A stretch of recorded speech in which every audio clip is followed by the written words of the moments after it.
히브리서 8장 6절을 본문으로 성탄절의 선물로 오신다라는 제목으로 함께 말씀을 나누도록 하겠습니다. 히브리서 8장 6절을 제가 읽겠습니다. 그러나 이제 그는 더 아름다운 직분을 얻으셨으니 그는 더 좋은 약속으로 세우신 더 좋은 언약의 중보자시라. 위대한 수학자며 천문학자요 과학자인 코페르니쿠스가 죽음을 앞두고 유언을 남겼다고 합니다. 그 유언에 따라 그가 묻혀있는 묘비명에는 다음과 같은 글귀가 새겨져 있습니다. 나는 바울이 가진 특권을 구하지 않는다. 나는 베드로에게 주신 능력도 구하지 않는다. 나는 다만 십자가에서 강도에게 주신 용서를 원한다.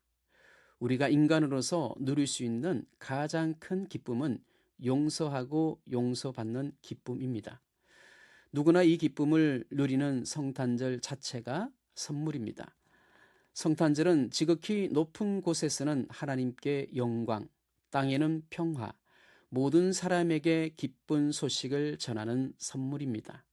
어디에서 예배하든 우리 구주이신 예수님을 생각하는 것, 안식하는 것, 기뻐하는 것, 큰 위로의 축제가 성탄절입니다. 성탄절의 선물은 우리를 위한 큰 기쁨의 좋은 소식을 주신 예수님입니다.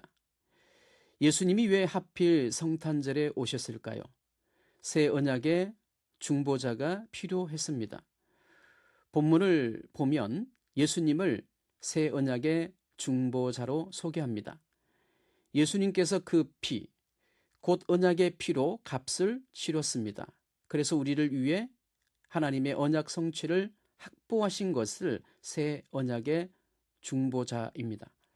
새 언약은 예수님의 피값으로 확보되었습니다. 그러니 우리가 예수님을 믿음으로 이를 우리 것으로 취하는 겁니다.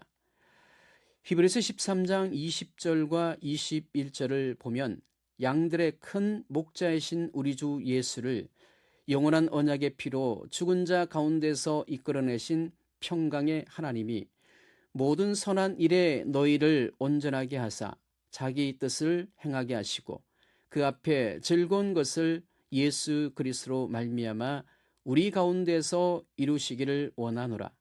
영광이 그에게 세세 무궁토록 있을지어다. 아멘. 말씀합니다.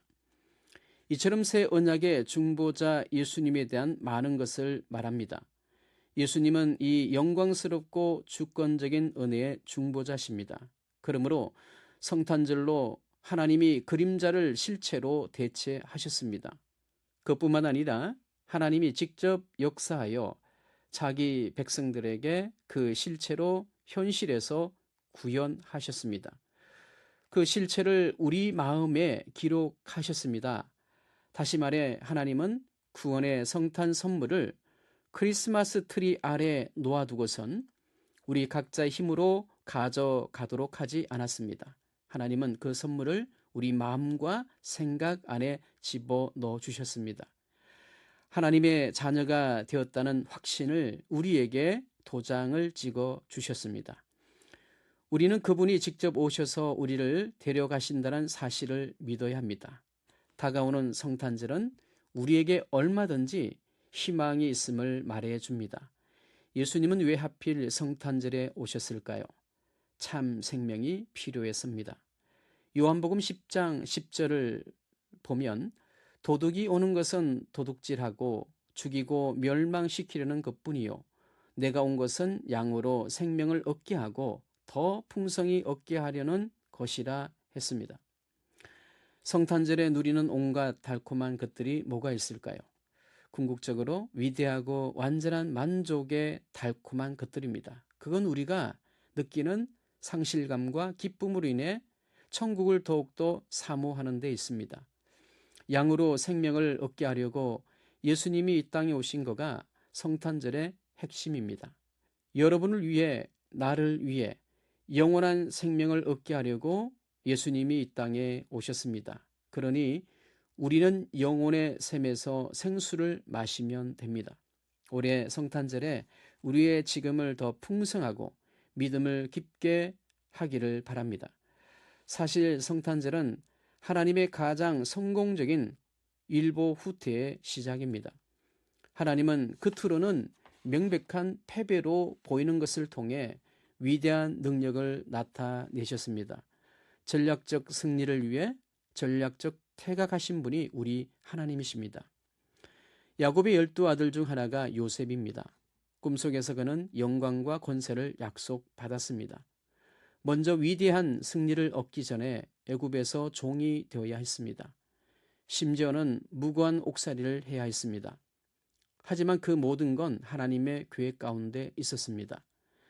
요셉과 그의 가족을 위해 그리고 온 세상의 유익을 위해 하나님은 이 모든 일을 계획하셨습니다. 요셉은 감옥에서 바로의 술 맡은 관원장을 맡았고 바로왕 앞에서 꿈을 해석하고 애굽의 총리가 되었습니다. 마침내 요셉의 꿈이 이루어진 것입니다. 요셉의 형들이 요셉에게 절을 했고 요셉은 형들의 굶주림을 해결해 주었습니다. 요셉은 참으로 귀한 경로를 거쳐 영광을 얻었습니다. 하나님의 방법은 바로 이와 같습니다. 하나님은 자기의 아들을 위해서도 그러한 방법을 계획하셨습니다. 예수님은 자기를 비워 종의 형체를 취하셨습니다. 종보다 못한 제수의 신분으로 처형되셨습니다. 그러나 그분은 요셉처럼 인내하며 온전함을 지키셨습니다. 그래서 빌립보서 2장 9절과 10절을 보면 이름으로 하나님이 그를 지극히 높여 모든 이름 위에 뛰어난 이름을 주사 하늘에 있는 자들과 땅에 있는 자들과 땅 아래에 있는 자들로 모든 무릎을 예수의 이름에 꿇게 하시고 말씀합니다. 우리에게도 하나님은 똑같이 이 방법을 사용하십니다. 우리가 영광을 약속받았으나 주님과 함께 영광을 받기 위해 고난도 함께 받아야 합니다. 왜일까요? 로마서 8장 17절을 보면 자녀이면 또한 상속자 곧 하나님의 상속자요 그리스도와 함께한 상속자니 우리가 그와 함께 영광을 받기 위하여 고난도 함께 받아야 할 것이니라 말씀합니다. 예수님은 영원한 생명을 주시려고 어떻게 하셨습니까?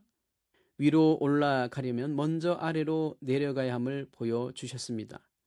앞으로 나아가려면 먼저 뒤로 물러나야 함을 보여주셨습니다. 성공으로 가려면 먼저 실패를 통과해야 함을 보여주셨습니다. 이번 성탄절에 요셉의 길과 예수님의 길에서 배울 점이 있습니다. 사탄과 악한 사람들이 우리를 해하려 해도 하나님은 그것을 선으로 바꾸십니다. 그렇습니다. 그분은 누구를 대신 보내지 않습니다. 우리의 힘과 애씀으로 구원받을 수 있도록 조건을 제시하는 것이 아닙니다. 예수님은 왜 하필 성탄절에 오셨을까요?